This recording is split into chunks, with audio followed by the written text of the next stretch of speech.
أعوذ بالله من الشيطان الرجيم. بسم الله الرحمن الرحيم. الحمد لله الذي أنزل على عبده الكتاب ولم يجعل له عوجا قيما لينذر بأسا شديدا من لدنه ويبشر المؤمنين الذين يعملون الصالحات أن لهم أجرا حسنا ماكثين فيه أبدا وينذر الذين قالوا اتخذ الله ولدا ما لهم به من علم ولا لآبائهم كبرت كلمة تخرج من أفواههم إن يقولون إلا كذبا فلعلك باخع نفسك على آثارهم إن لم يؤمنوا بهذا الحديث أسفا إنا جعلنا ما على الأرض زينة لها لنبلوهم أيهم أحسن عملا وإنا لجاعلون ما عليها سعيدا جرزا أم حسبت أن أصحاب الكهف والرقيم كانوا من آياتنا عجبا إذ أوى الفتية إلى الكهف فقالوا ربنا آتنا من لدنك رحمة وهيئ لنا من أمرنا رشدا فضربنا على آذانهم في الكهف سنين عددا ثم بعثناهم لنعلم أي الحزبين أحصى لما لبثوا أمدا نحن نقص عليك نبأهم بالحق إنهم فتية آمنوا بربهم وزدناهم هدى وربطنا على قلوبهم إذ قاموا فقالوا ربنا رب السماوات والأرض لن ندعو من دونه إلها لقد قلنا إذا شططا هؤلاء قوم اتخذوا من دونه آلهة لولا يأتون عليهم بسلطان بين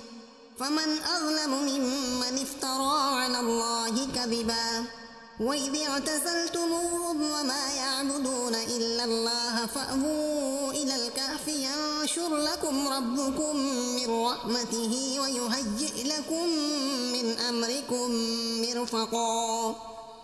وترى الشمس إذا طلعت تزاور عن كهفهم ذات اليمين وإذا غربت تقرضهم ذات الشمال وهم في فجوة منه ذلك من آيات الله من يهد الله فهو المهتد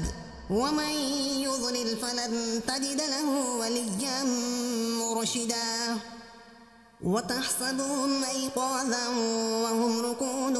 ونقلبهم ذات اليمين وذات الشمال وكلبهم باسط ذراعيه بالوصيد لو اطلعت عليهم لوليت منهم فرارا ولملئت منهم رعبا وكذلك بعثناهم ليتساءلوا بينهم قال قائل منهم كم لبثتم قالوا لبثنا يوما أو بعض يوم قالوا ربكم أعلم بما لبثتم فبعثوا أحدكم بورقكم هذه إلى المدينة فلينظر أيها أزكى طعاما فليأتكم برزق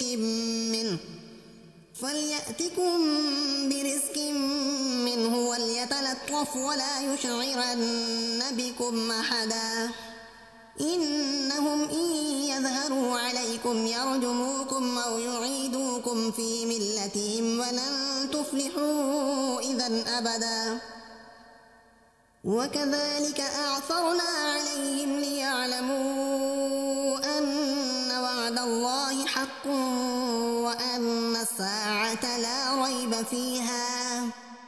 إذ يتنازعون بينهم أمرهم فقالوا بنوا عليهم بنيانا ربهم أعلم بهم قال الذين غلبوا على أمرهم لنتخذن عليهم مسجدا سيقولون 3 رابعهم كلبهم ويقولون 5 سادسهم كلبهم رجما بالغيب ويقولون 7 وثامنهم كلبهم قل ربي أعلم بعدتهم ما يعلمهم إلا قليل فلا تمار فيهم إلا مراء ظاهرا ولا تستفت فيهم منهم أحدا ولا تقولن لشيء إني فاعل ذلك غدا إلا أن يشاء الله واذكر ربك إذا نسيت وقل عسى أن يهديني ربي لأقرب من هذا رشدا ولبثوا في كهفهم 300 سنين وازدادوا 9 قل الله أعلم بما لبثوا له غيب السماوات والأرض أبصر به وأسمع ما لهم من دونه من ولي ولا يشرك في حكمه أحدا واتل ما أوحي إليك من كتاب ربك لا مبدل لكلماته ولن تجد من دونه ملتحدا واصبر نفسك مع الذين يدعون ربهم بالغداة والعشي يريدون وجهه ولا تعد عيناك عنهم تريد زينة الحياة الدنيا ولا تطع من أغفلنا قلبه عن ذكرنا واتبع هواه وكان أمره فرطا وقل الحق من ربكم فمن شاء فليؤمن ومن شاء فليكفر إنا أعتدنا للظالمين نارا نحاط بهم سرادقها وإن يستغيثوا يغاثوا بماء كالمهل يشفي الوجوه بئس الشراب وساءت مرتفقا إن الذين آمنوا وعملوا الصالحات إنا لا نضيع أجر من أحسن عملا أولئك لهم جنات عدن تجري من تحتهم الأنهار يحلون فيها من أساور من ذهب ويلبسون ثيابا خضرا من سندس واستبرق متكئين فيها على الأرائك نعم الثواب وحسنت مرتفقا واضرب لهم مثل الرجلين جعلنا لأحدهما جنتين من أعناب وخففناهما بنخل وجعلنا بينهما زرعا كلتا الجنتين آتت أكلها ولم تظلم منه شيئا وفجرنا خلالهما نهرا وكان له ثمر فقال لصاحبه وهو يخابره أنا أكثر منك مالا وأعز نفرا ودخل جنته وهو ظالم لنفسه قال ما أظن أن تبيد هذه أبدا وما أظن الساعة قائمة ولئن رددت إلى ربي لأجدن خيرا منها منقلبا قال له صاحبه وهو يخابره أكفرت بالذي خلقك من تراب ثم من نطفة ثم سواك رجلا لكن هو الله ربي ولا أشرك بربي أحدا ولولا إذ دخلت جنتك قلت ما شاء الله لا قوة إلا بالله إن ترني أنا أقل منك مالا وولدا فعسى ربي أن يؤتيني خيرا من جنتك ويرسل عليها حسبانا من السماء فتصبح سعيدا زلقا أو يصبح ماؤها غورا فلن تستطيع له طلبا وأحيط بثمره فأصبح يقلب كفيه على ما أنفق فيها وهي خاوية على عروشها ويقول يا ليتني لم أشرك بربي أحدا ولم تكن له فئة ينصرونه من دون الله وما كان منتصرا هنالك الولاية لله الحق هو خير ثوابا وخير عقبا واضرب لهم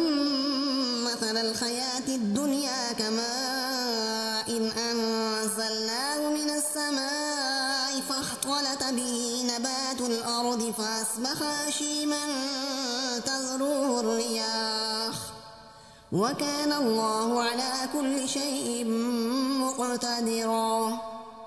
المال والبنون زينة الحياة الدنيا والباقيات الصالحات خير عند ربك ثوابا وخير أملا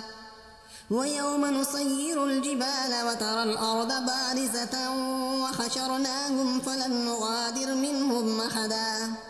وعرضوا على ربك صفا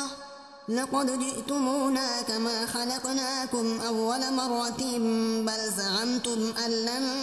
نجعل لكم موعدا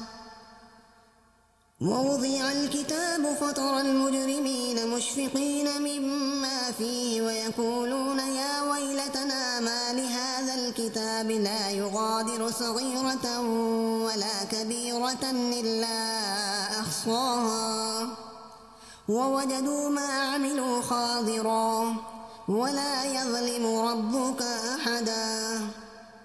وإذ قلنا للملائكة اسجدوا لآدم فسجدوا إلا إبليس كان من الجن ففسق عن أمر ربه أفتتخذونه وذريته أولياء من دوني وهم لكم عدو بئس للظالمين بدلا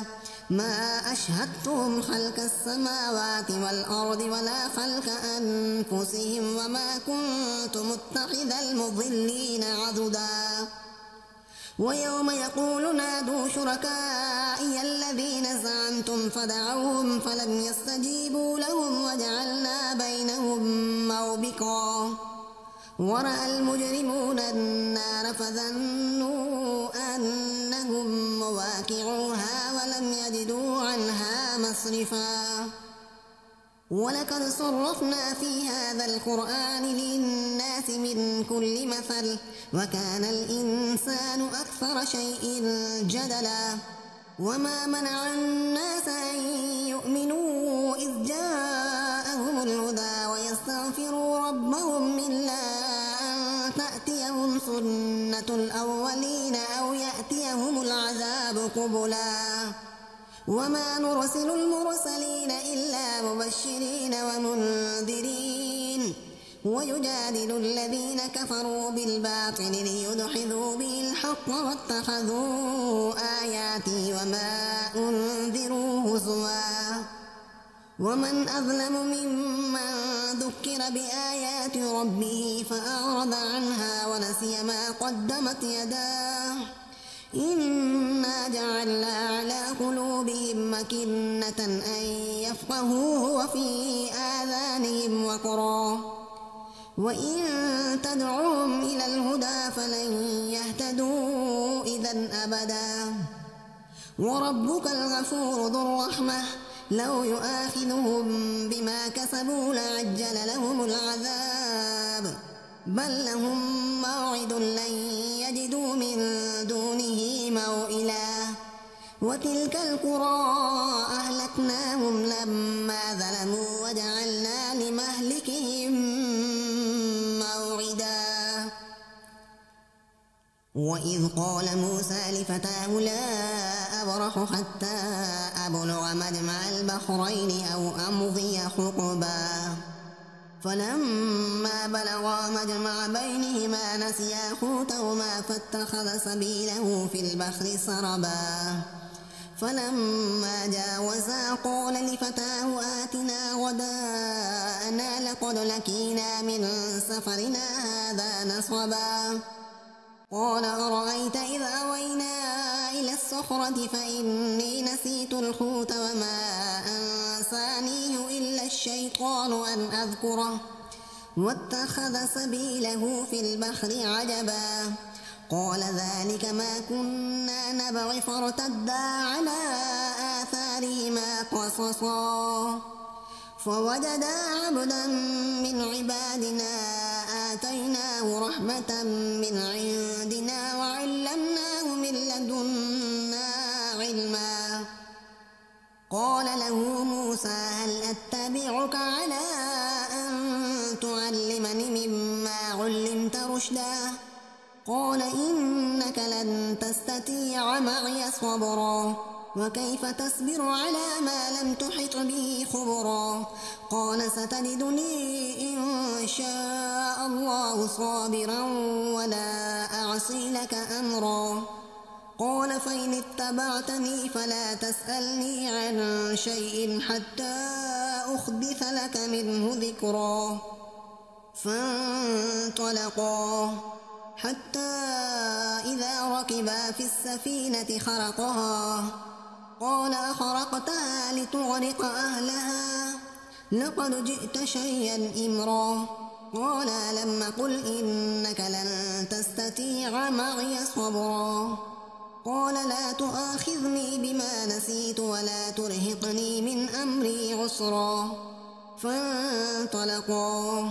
حتى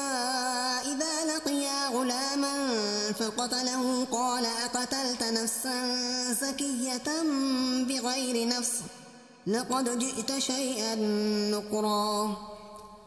قال ألم قل لك إنك لن تستطيع معي صبرا قال إن سألتك عن شيء بعدها فلا تصاحبني قد بلغت من لدني عذرا فانطلقا حتى إذا أتيا أهل قرية استطعما أهلها فأبوا أن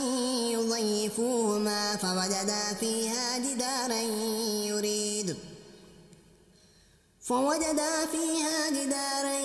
يريد أن ينقض فأقامه قال لو شئت لاتخذت عليه أجرا قال هذا فراق بيني وبينك سأنبئك بتأويل ما لم تستطع عليه صبرا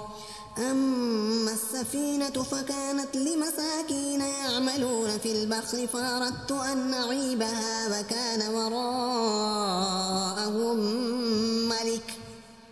وكان وراءهم ملك يأخذ كل سفينة غصبا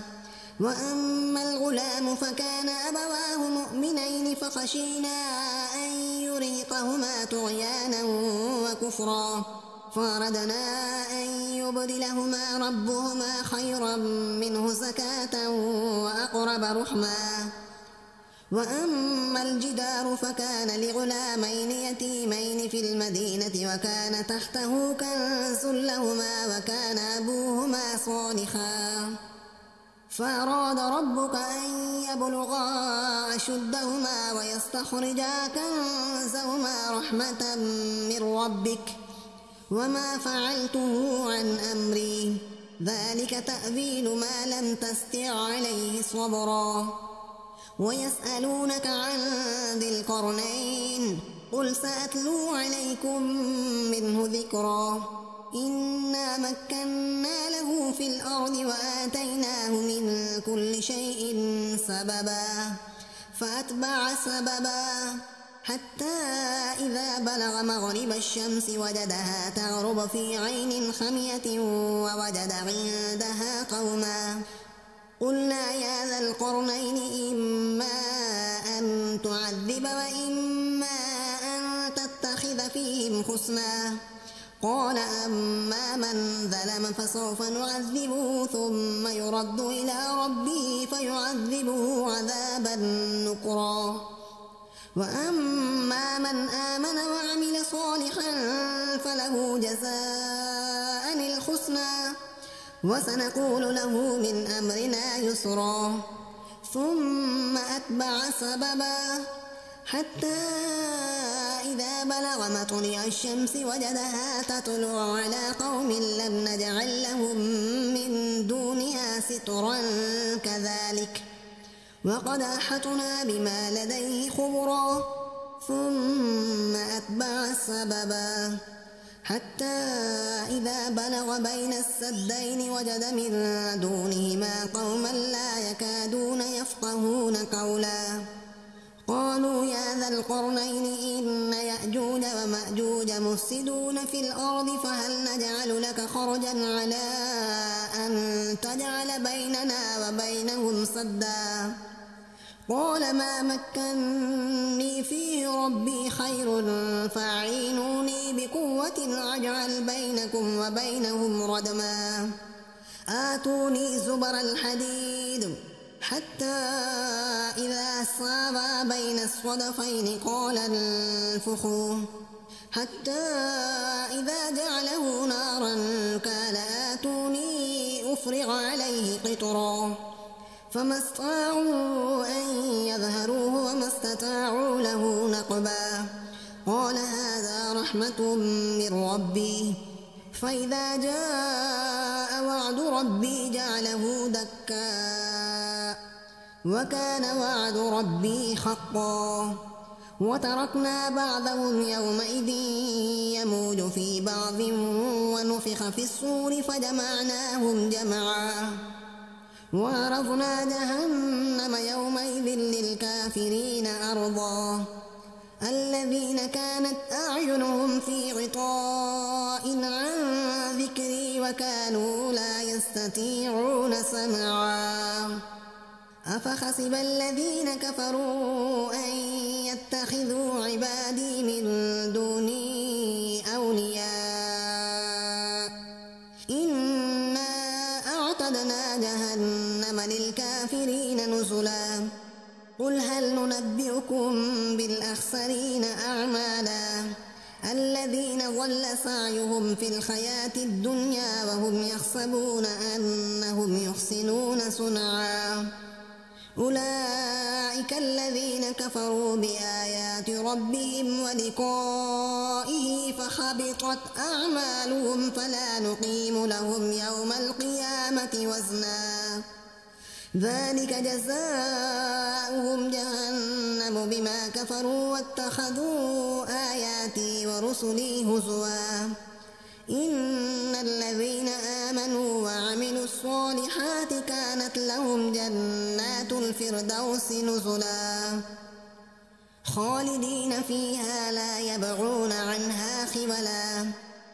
قل لو كان البحر مدادا لكلمات ربي لنفد البحر قبل أن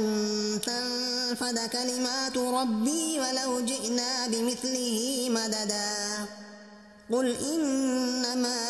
أنا بشر مثلكم يوحى إلي أنما إلهكم إله واحد